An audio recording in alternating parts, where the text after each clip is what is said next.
Bonjour et bienvenue au Carrefour des Cultures avec à l'affiche aujourd'hui pour vous, mesdames et messieurs, cet ouvrage. Il a pour titre Coopération décentralisée, Isère Tambacounda Kédougou. L'auteur, il s'appelle Boubacar Sidiki Diallo.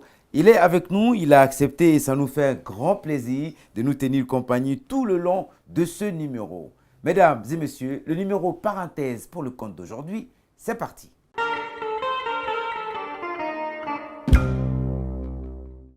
Coopération décentralisée, Isère Tambacounda Kédougou, la leçon d'une expérience de développement territorial.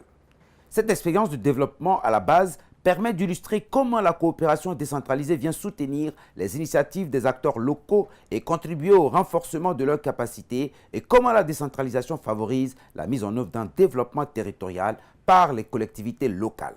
Enfin, la dernière partie du livre évoque l'évolution du processus de décentralisation en République de Guinée. Celle-ci s'étend depuis 2012, lancée dans une nouvelle phase avec la mise en route de la lettre de politique nationale de décentralisation et de développement local. Boubacar Sidiki Diallo est économiste de développement, formé dans les universités Gamal Abdel Nasser de Conakry et Pierre Mendès France, Grenoble 2, expert sur les questions de décentralisation, de développement local et de coopération. Il est installé à Conakry comme consultant et collabore notamment avec le gouvernorat de la ville de Conakry. Chargé de cours dans plusieurs universités, il partage son expérience et ses réflexions sur la conduite des politiques publiques sur son blog www.sidikign.blogspot.com. Cet ouvrage a été édité et publié avec le soutien de la ville de Conakry.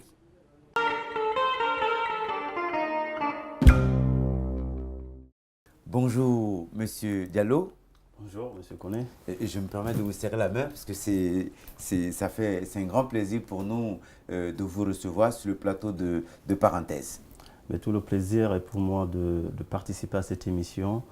Et on regarde ce que vous faites. En tout cas, bon courage et bonne chance pour la suite. Merci beaucoup, venant de la part de l'auteur que vous êtes. Alors, pour ceux qui viennent seulement de se joindre à nous, Boubacar Sidiki Diallo donc, est notre auteur, notre auteur invité aujourd'hui. Son ouvrage va faire l'objet de ce numéro parenthèse. Je reprends le titre, il est un peu long, mais on va en parler tout de suite. Coopération décentralisée, Isère Tambacounda Kédougou. Vous allez comprendre pourquoi. Alors, on commence tout de suite, tout droit, pour parler du titre de votre ouvrage, Coopération décentralisée. Donc, ça veut dire que votre ouvrage, sans nul doute, porte sur la coopération décentralisée, et ce qu'on comprend, mais et en sous-titre, non, mais c'est même pas en sous-titre, parce que ça fait partie du titre, oui. Vous indiquez Isère Tambacounda Kédougou. Bon, pour le lecteur que je suis tout de suite, on va découvrir là-dedans qu'il s'agit Isère. En fait, c'est l'axe sur lequel ou autour duquel cette coopération décentralisée a porté, en quelque sorte. Dites-nous, pourquoi avez-vous choisi de titrer Coopération décentralisée Isère Tambacounda Kédougou?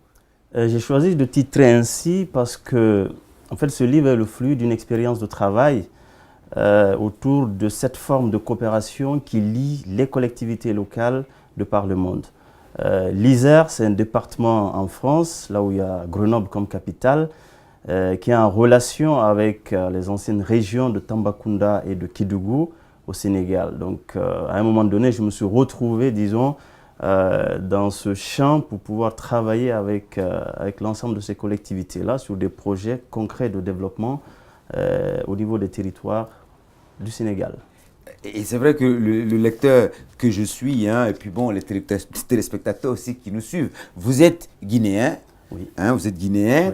Oui. Et puis, c'est le premier ouvrage que vous publiez. Il a été publié chez l'Harmattan, on va le souligner de passage. Et puis aussi, il faut le dire, une belle préface, préfacée par Vincent Plochu, hein, je prononce bien. Oui. Alors, une très belle préface. On va peut-être avoir l'occasion de lire quelques lignes de cette préface, hein, qui édifie d'ailleurs le lecteur tout de suite quand on prend l'ouvrage. Alors, et puis toujours parlant du titre, Coopération décentralisée, Isère Tambacounda Kédougou, il y a un sous-titre, c'est marqué, et puis vous venez d'en parler, les leçons d'une expérience de développement territorial. Alors déjà, on fait une petite pause autour du titre. Hein. Déjà, on a la coopération décentralisée là-dedans. Et puis, dans le sous-titre, on a développement territorial. Et effectivement, le lecteur que je suis, c'est rapidement, enfin, on se familiarise forcément à ces mots-là quand on lit votre ouvrage. C'est-à-dire que vous nous plongez dans ce monde de la coopération décentralisée, et avec au cœur, on a même souvent du mal à démêler c'est quoi la coopération décentralisée finalement, c'est quoi la décentralisation, c'est quoi le développement territorial, c'est quoi le développement local, le développement durable, et tous ces termes-là, on les retrouve là-dedans. Hein? Et puis, et ça, il faut le souligner aussi, votre ouvrage est en quelque sorte, c'est vraiment un ouvrage technique. Un ouvrage de professionnel, un ouvrage technique, hein, mais qui est à la portée de tout le monde. Ouais. En tout cas, j'ai essayé de faire en sorte que le maximum de personnes puissent comprendre ce que j'essaie de dire dans cet ouvrage. Pour la petite histoire, moi je suis guinéen, vous l'avez souligné. Je suis parti de la Guinée en 2003. Je suis allé à Grenoble pour continuer mes études. J'ai suivi un cursus d'études d'économie, de sciences politiques et de gestion de projets de développement local. Et par ce biais-là, je me suis retrouvé dans une collectivité locale française, en l'occurrence le département de l'Isère. Après un stage de fin d'études, au bout de 6 mois, on m'a proposé ce poste de coordonnateur de cette plateforme de coopération décentralisée qui existe encore entre les régions de Tambacounda, de Kédougou et le département de l'Isère. Et sortant de l'université, j'avais là une opportunité professionnelle. Et surtout, moi, j'ai toujours voulu revenir en Afrique, en fait. Je pense que ça a toujours été dans un coin de ma tête. D'ailleurs, oui, j'ai pas envie de vous arrêter, mais d'ailleurs, vous parlez de ce stage déjà au département de l'Isère, qui est vraiment le point de départ, aussi bien du livre, mais le point de départ de l'aventure qui constitue l'objet de votre livre. Bien évidemment. Et c'est là où c'est intéressant. Et j'aime bien le terme aventure parce que c'est vraiment ce qui est ou ce qui a été dans cette expérience de développement. Et tout jeune, disons moins de 30 ans, on se retrouve dans une collectivité locale, dans un service coopération. On a plein d'acteurs avec lesquels on travaille. On était vraiment au cœur de la politique publique sur les questions de coopération internationale du département de l'Isère. On sort de là et on a cette chance-là, on se dit, ben, écoute, jeune homme, est-ce que ça t'intéresserait d'aller au Sénégal? Moi, j'ai dit, voilà, c'est ce que je recherche, sachant que je voulais revenir. Et si je peux revenir au moins jusqu'au Sénégal, et qui est à côté de la Guinée, je pense que voilà, ça a été une très très belle opportunité. Je l'ai saisi honnêtement sans hésiter. Parce qu'aussi à la sortie du cursus, on se dit, il faut qu'on aille travailler. Franchement, j'avais pris beaucoup de temps pour des études, je raconte ça dans le livre. Oui. J'ai quand même fait 22 ans. 22 ans d'études. 22 ans d'études. Je suis rentré, disons, en 86. J'ai tous mes diplômes, le dernier diplôme, je l'ai eu en 2008.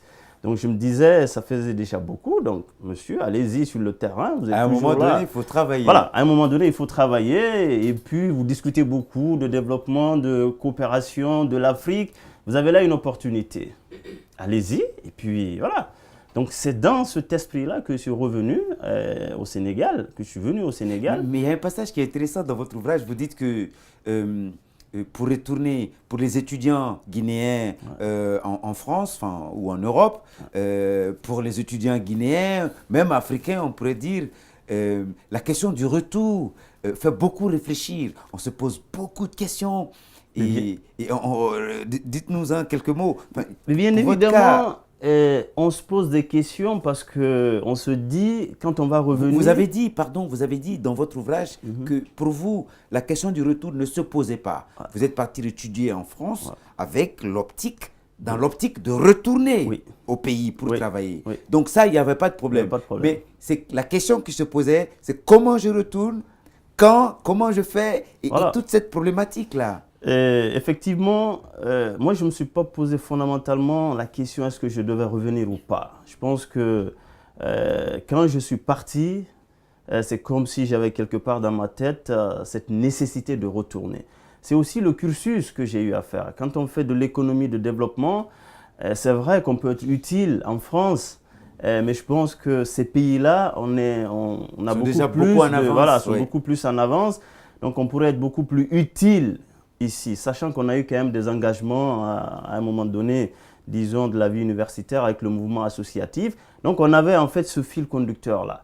Mais effectivement, à un moment donné, c'est facile de dire on va retourner, mais on commence à se poser des questions. C'est vrai que les derniers mois-là, et puis en plus, moi, je n'avais pas beaucoup de difficultés en tant que tel parce que je revenais sur une mission à un moment donné. Mais tu t'interroges parce que tu es allé avec des amis, certains ont commencé à s'insérer, les gens, chacun commence à avoir un certain parcours, tu te dis, et puis tu as les retours de ceux qui reviennent au pays aussi. Toutes les expériences n'ont pas été réussies. N'ont pas été forcément réussies. Et puis la réintégration au pays n'est pas toujours facile. Je pense qu'on reviendra, sur cette question-là. Oui. Donc, après ces éléments-là, c'est de dire, on se pose quand même ces questions-là. Mais l'avantage que j'ai eu, c'est qu'on a beaucoup discuté avec des personnes qui m'ont accueilli en France à l'époque et qui m'ont accompagné. Et les modalités avec cette mission que le département de l'Isère me proposait au Sénégal, moi je rentrais dans les clous pour faire simple.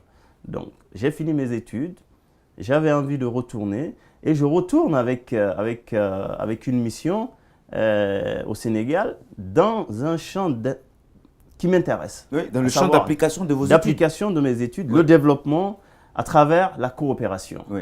Et il y a quelque chose de très intéressant, en tout cas de mon point de vue, je suis rentré au département de l'Isère le 14 avril 2008.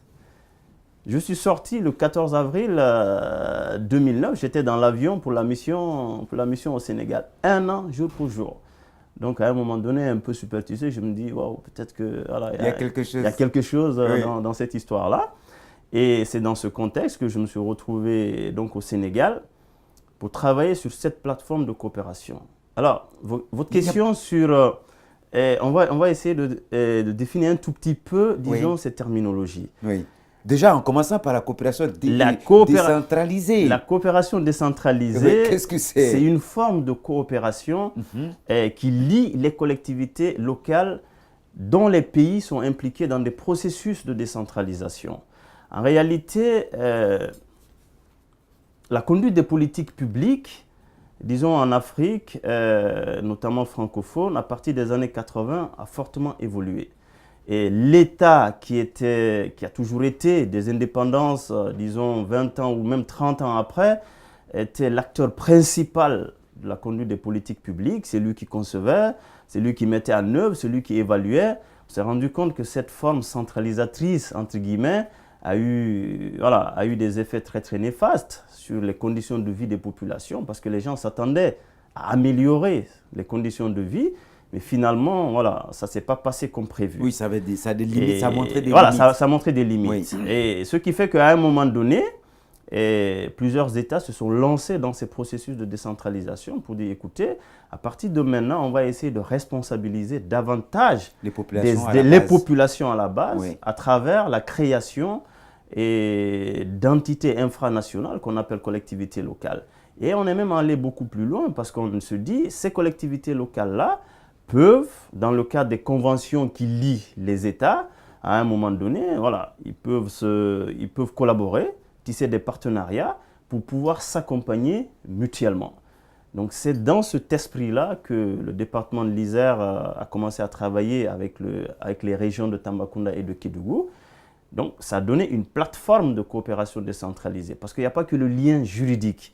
Après, il y a un ensemble de programmes, de projets que les collectivités initient ensemble, mettent ensemble et en mobilisant, et c'est très très important, ce que l'on appelle les acteurs de leur territoire. Oui, on va en venir. Il est beaucoup question d'acteurs, et vous les citez à tout moment. Oui. Et puis d'ailleurs, la mission qui va vous amener, et ça c'est écrit dans l'ouvrage, la mission qui vous amène dans cette région de Tambacounda et de Kédougou, d'ailleurs de passage, on découvre dans l'ouvrage que c'était au départ la région de Tambacounda, et après toujours le Sénégal dans son processus processus de décentralisation va ériger Kédougou en région. Donc finalement, je ne sais pas si vous appelez ça comme ça, la plateforme de coopération va dans son processus connaître cette réalité-là. Et donc, on n'a plus affaire qu'à la région de Kédougou, enfin de Tambacounda, au Sénégal. Enfin, oui, on est au Sénégal là. Et puis, il y a une nouvelle région. Mais ça, on s'aperçoit aussi, justement, en tout cas pour lecteurs guinéens, que le processus de la décentralisation avance super bien au Sénégal. On va y revenir. Je voudrais, si vous permettez, pour permettre rapidement à nos téléspectateurs, parce qu'il s'agit surtout d'eux, à nos téléspectateurs de comprendre, j'avais noté qu'on présenterait la table des matières. Hein. L'ouvrage est technique, mais pas à la portée du grand public. Donc, on va essayer personnellement, hein, c'est une démarche un peu atypique de ma part pour l'émission, présenter vraiment la table des matières pour donner aux téléspectateurs de comprendre comment est-ce que tout ça est structuré. Vous vous êtes vraiment exercé dans la narration de cette expérience, à caler les choses comme si c'était un projet de décentralisation. Je me suis dit, mais il s'amuse bien là à poser les choses. Enfin, c'est vraiment structuré. Il s'agit de structuration aussi beaucoup dans l'ouvrage. Il y a la table de matière présentée, le remerciement, les sommaires, glossaire, la préface de Vincent Pluchot, voilà, et puis Plochu. Et puis il y a une introduction, il y a la première partie. Donc disons que l'ouvrage est reparti vraiment en 5 parties, 5 parties, et donc chaque partie est repartie en 3 chapitres exactement. Oui. Et ça, c'est incroyable. On ne sait pas comment vous vous êtes arrangé. Dans chaque partie, il y a 3 chapitres. Ouais. La première partie, par exemple, porte sur le contexte institutionnel et politique de la mission au Sénégal, où vous expliquez donc justement d'abord que le premier stage, dans quel cadre je me suis retrouvé au département de l'Isère. Et en réalité, c'est essayer de faire comprendre au lecteur qu'à un moment donné, voilà, c'est parti de là. Tout à fait. Et ça, on comprend. Ensuite, dans la deuxième partie, qu'est-ce que je rencontre? Enfin, je disais que dans cette première partie, il y avait 3 chapitres. Un chapitre consacré à l'évaluation de la coopération Isère-Tambacounda, une étape clé, dites-vous. Et puis, il y a le deuxième chapitre qui est un stage de qualité au département de l'Isère. C'est-à-dire que l'importance de ce stage, vous l'avez souligné au point de l'inscrire d'en faire un des chapitres de l'ouvrage. Mais si je peux revenir là-dessus. Mais très rapidement, on n'a pas beaucoup de temps parce qu'il y a énormément de choses qui... Je pense que le stage a été un moment clé. Oui. Je l'explique, ça n'a pas été simple de l'obtenir. Oui. Mais pour réussir un tel challenge, les gens se sont mobilisés. On m'a accompagné et j'ai eu le temps d'apprendre. C'est vrai que j'étais vraiment parfois sur des choses très très stratégiques, mais parfois aussi sur des détails. Ce qui m'intéressait, c'était de voir concrètement comment les choses fonctionnaient, comment les missions étaient organisées, comment les réunions se tenaient, qui prenait les PV. En réalité, j'étais dans cette logique d'apprentissage parce que c'est vrai que j'arrivais à ce stage-là avec un certain background, entre guillemets, en termes d'économie, de politique, de théorie, tout ça. Mais quand on veut travailler, la théorie, c'est fondamental parce que ça structure la pensée, mais c'est aussi important d'acquérir des outils pour pouvoir travailler concrètement avec les gens. Et c'est ce que ce stage m'a permis. Oui, d'ailleurs, parlant de ce stage, puisque vous avez tenu à en parler, c'est-à-dire qu'on découvre dans l'ouvrage, effectivement, tous les petits détails liés au stage. En fait, on a souvent tendance, en parlant de stage, comme quelque chose de banal. Mais vous, votre cas, vous insistez de manière à faire comprendre effectivement au lecteur que le stage est quelque chose de fondamental. D'ailleurs, c'est ce stage qui vous a permis, après, je crois 1 an après, de vous retrouver au cœur de cette mission pour le Sénégal. Donc, troisième chapitre, une mission de volontariat de solidarité internationale à Tambacounda. Et je vous dis qu'on découvre beaucoup de gros mots là-dedans, enfin, beaucoup de mots très techniques. Volontariat de solidarité internationale. Et ça, c'était un peu le statut que vous aviez en tant qu'employé pour... C'est ça, c'est bien ça. Oui, en tant qu'employé, entre guillemets, du la région, du département de l'Isère. Département de l'Isère. Oui. C'est-à-dire ce dispositif, en fait, il existe en France et il permet à des collectivités locales, à différents organismes, à des ONG, de mobiliser des compétences pour aller vers des missions à l'international dans le domaine de la solidarité, disons, internationale. Et moi, je n'étais pas français, je ne pouvais pas être directement mobilisé par le département de l'Isère. Donc, dans ce schéma-là, il y a eu le département de l'Isère, il y a eu une association d'envoi qu'on appelle le service de coopération au développement qui est basé à Lyon, plus moi. En fait, on a eu ce contrat à 3. Et le département m'a confié une mission. La structure gérait techniquement, en gros, et administrativement cette mission-là. Et moi qui étais sur le terrain, je faisais en sorte que mes responsabilités étaient assumées au mieux. Mais ce qui est intéressant, c'est que ça ouvre un champ important en termes de mobilisation des compétences. Parce qu'à un moment donné, en 2005, si ma mémoire est bonne, on a supprimé la clause de la nationalité et la clause de l'âge. Donc ça veut dire, pour des collectivités, pour différents organismes en France, il y a possibilité de mobiliser, mais de vraies compétences sur des missions vraiment concrètes en termes de développement et de solidarité internationale.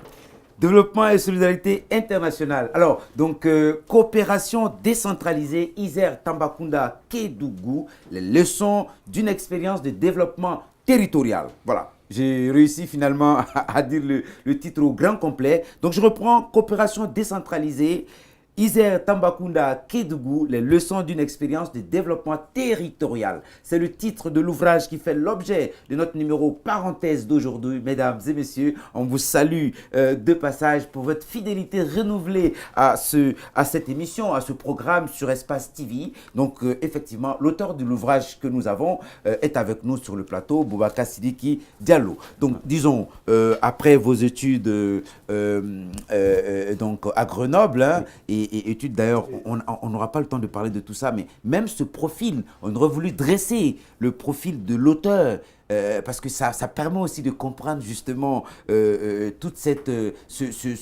trajectoire. Alors, mais puisqu'il y a beaucoup de choses, on va essayer de pousser un tout petit peu. Donc, on a parlé du stage, de la mission au département de l'Isère. Vous arrivez au Sénégal. Je veux qu'on parle de la mission au Sénégal de façon vraiment succincte parce qu'effectivement, il y a énormément de choses aussi intéressantes à évoquer. Mais pour le lecteur que je suis, j'ai envie de dire, mais les maigres, avant de lire votre ouvrage, bien entendu, les maigres idées que je me faisais de la coopération décentralisée, puisque c'est, comme vous l'avez dit, la coopération décentralisée, c'est donc ces relations de coopération que les collectivités d'un pays et un autre pays peuvent avoir. Ou même à l'intérieur des mêmes pays. Voilà, ou à l'intérieur des mêmes pays. Ok, maintenant, en fait, partie de cela, dans ma tête, en fait, avant de lire votre ouvrage, me faisait l'idée que c'était moins protocolaire.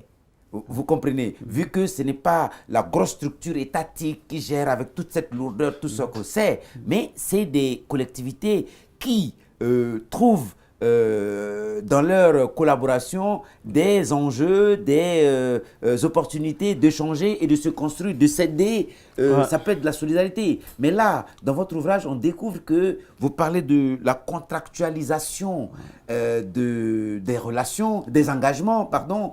Et puis, il faut que je retrouve le mot. Il m'avait fait rire. Et j'ai découvert plein de mots dans votre ouvrage. Alors, je pense que je vais retrouver la contractualisation des engagements par le protocole technique. Le protocole technique, c'est-à-dire que tous ces outils techniques que vous montez, avec lesquels vous travaillez. Alors, en réalité, la coopération décentralisée, on a toujours l'impression que c'est quelque chose de simple. Ouais. C'est vrai que juridiquement, voilà, les conventions de coopération sont décentralisées, sont moins lourdes que les conventions qui lient les États.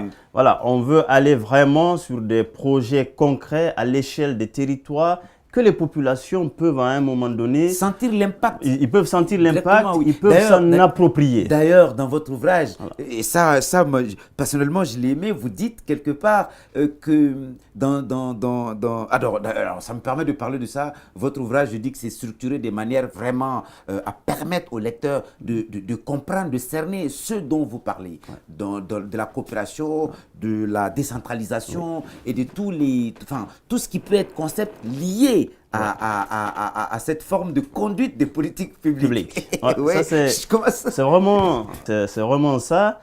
Et elle est simple, disons, dans la conception des choses. Mais j'arrivais dans une plateforme de coopération qui existait en gros depuis la fin des années 90. Oui. Donc il y avait beaucoup d'acteurs. Et pour l'information, la région de Tamba et de Kédougou, ça fait à peu près du 65 000 km². Donc c'est une très très vaste région. Et à partir de là, on avait des acteurs qui étaient sur l'ensemble du territoire. Donc il y avait quelque chose qui était fait. Mais je suis arrivé quand même à un moment donné où il y avait besoin d'une évaluation. Voilà, on avait fait l'évaluation, il y avait des éléments qui étaient ressortis, comme il fallait avoir quelqu'un sur place au nom du département de l'Isère pour pouvoir accompagner les acteurs dans la conduite des projets de développement. Parce que c'est une chose de dire à quelqu'un, mais il faut que tu fasses. Mais c'est une autre chose que cette personne ait les compétences techniques, managériales, organisationnelles pour pouvoir mener ces activités-là au bout. Donc moi, je suis arrivé à cette époque-là. Et c'est vrai que je prenais beaucoup de temps à discuter avec les acteurs. Vous en parlez. Et à échanger avec eux pour qu'on puisse se dire, voilà, déjà, est-ce qu'on parle de la même chose? Deuxièmement, comment est-ce que nous pourrions travailler?